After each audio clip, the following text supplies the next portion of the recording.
Irene, reading aloud for you my novella Goddess, Chapter 67.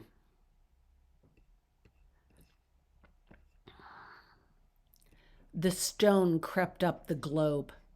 It reached Victoria's toes, then seeped up her feet and consumed first her calves, then her knees, and continued its relentless progress up her thighs and disappeared up her skirts.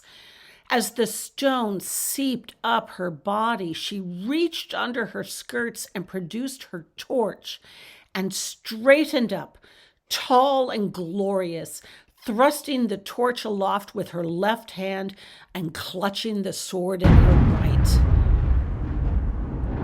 As the cold stone crept over her body, she gazed up at Lady Venus with a look of love.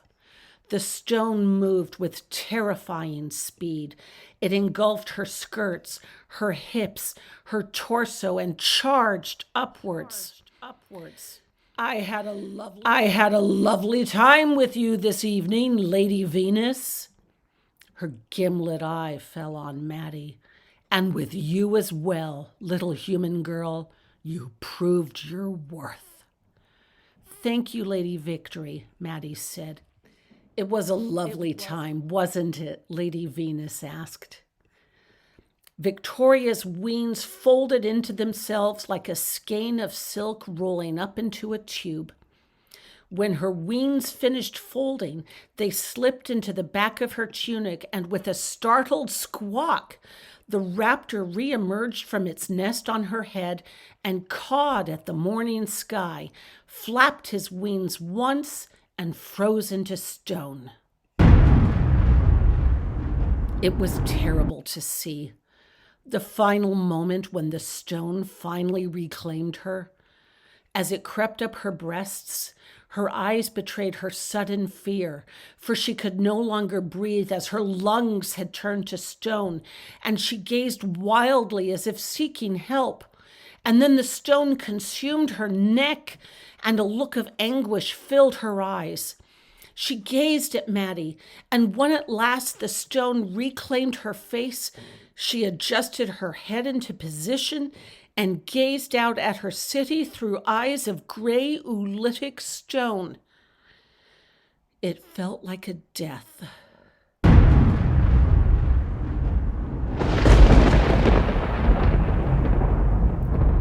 Tears crept down Maddie's cheeks as she gazed at Victoria's frozen features. For one eerie, terrible second, as Maddie studied the stilled lips, the unseeing eyes, it felt eerily as if she were gazing at her mother in death. Helen had been placed onto this pedestal and turned to stone.